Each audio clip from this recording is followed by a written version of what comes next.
everyone. Welcome to this week's episode of the Cleveland Sports Show, our 90th episode. Can you believe it? Only 10 more to go until it's the special 100th episode of our beloved Cleveland Sports Show. Welcome to this week's episode. My name is Darius Sethna, your host, and joining me later we'll have Logan Purcell to talk Cavs basketball, and what a heartbreaking loss for the Cleveland Browns this past Monday on ESPN Monday Night Football. But first, we're going to get into some soccer because Ohio fans, we had a special game this past Saturday with the Columbus Crew. But first, let's get our intro for you.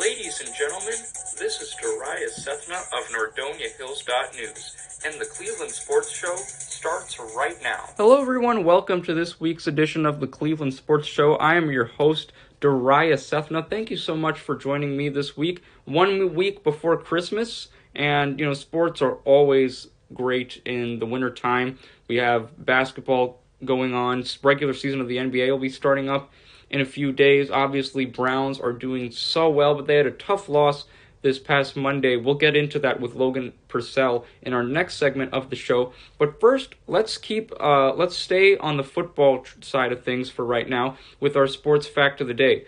But it's not with the Cleveland Browns. It's actually with the Philadelphia Eagles. Today is December 18th, 2020. On this day, December 18th, 1949, National Football League championship between the Philadelphia Eagles and the Los Angeles Rams. Philadelphia destroy LA 14-0, and they also played in a rain, some very heavy torrential downpour that caused the field to become virtually a mud pit. So this was a very, very tough game for both teams, to be quite honest with you, especially the Los Angeles Rams, not accustomed to the lovely sunshine that LA is known for. But Philadelphia defeats the Rams 14-0.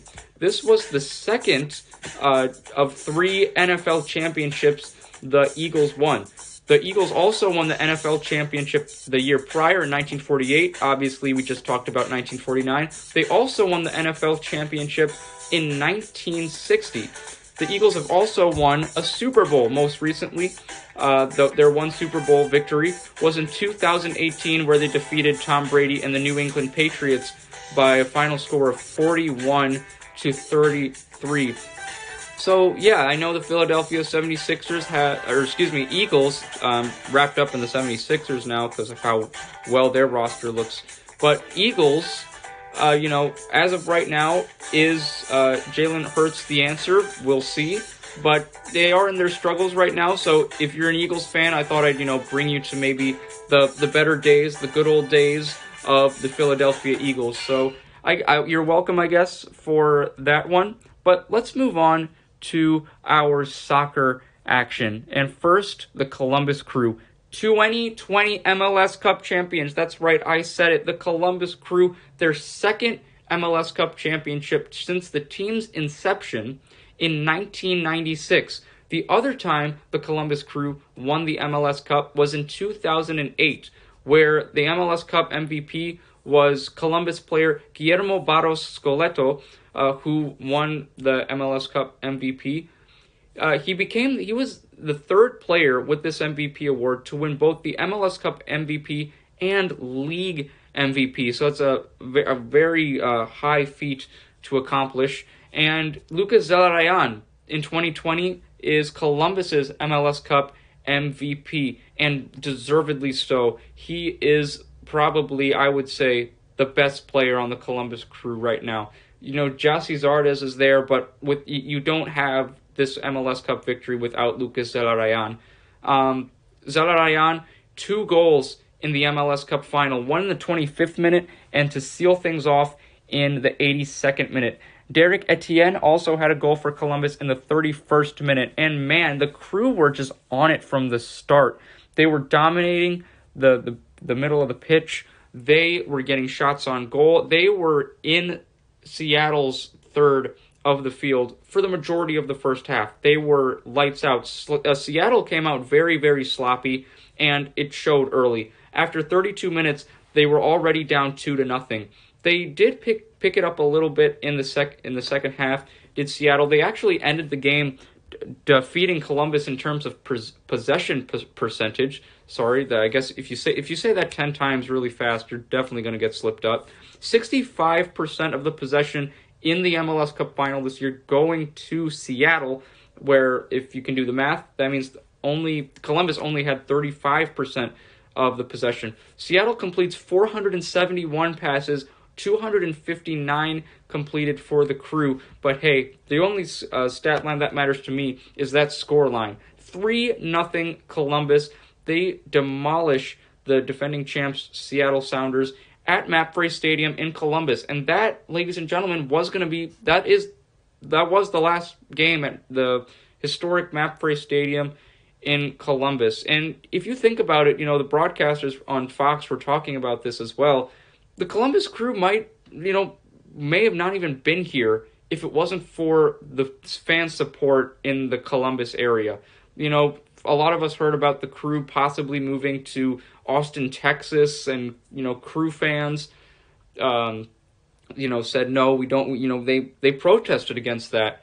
And with some working out, some dealings, the Crew stayed in Columbus, and look what happened. They brought back another MLS Cup title to Central Ohio, and they're going to have a brand new stadium opened in closer to downtown Columbus. So I'm going to be very interested.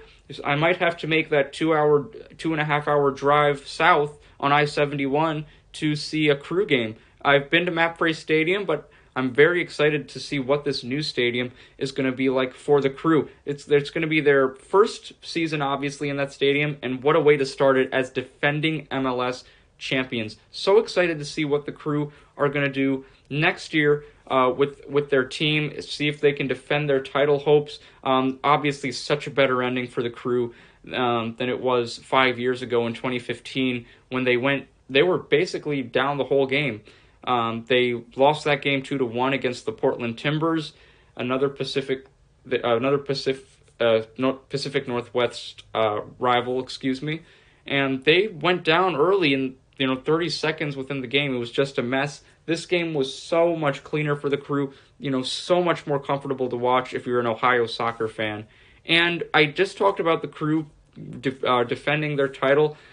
Sources are telling us right now that Major League Soccer is targeting approximately an early March start date. So, the coaches are going to get about 4 months off, 3.5 months off, and very interested to see what the Crew will be doing. Are they going to stand pat? I would stand pat, honestly. I think they have an elite defense, and also I think that their midfield is very creative with the striker they have in Yassi Zardes, as lethal as he can be. Didn't show that, not super lethal their last 2 games, but if I can have Yassi Zardes as my forward, I will certainly take that any day of the week. But right now, let's celebrate the Crew being champions of the MLS, and also very special that that Major League Soccer already announcing possibly early March start for the 2021 season.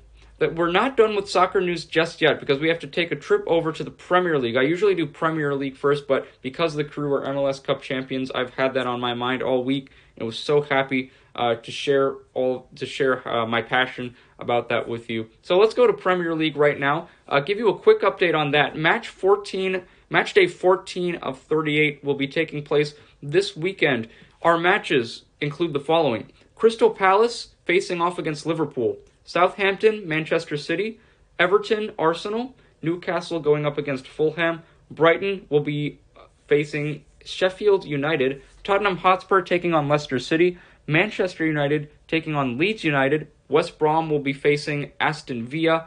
Burnley will be going up against the Wolves. And our final match for match day 15 is Chelsea taking on West Ham. Standings in the Premier League right now. Liverpool on top. They gained the upper hand in the Premier League. 8 wins, 4 draws, and 1 loss for Liverpool for a combined 28 points. They're 3 points ahead of second place Tottenham Hotspur, who have a record of 7 wins, 4 draws, and 2 losses on the season.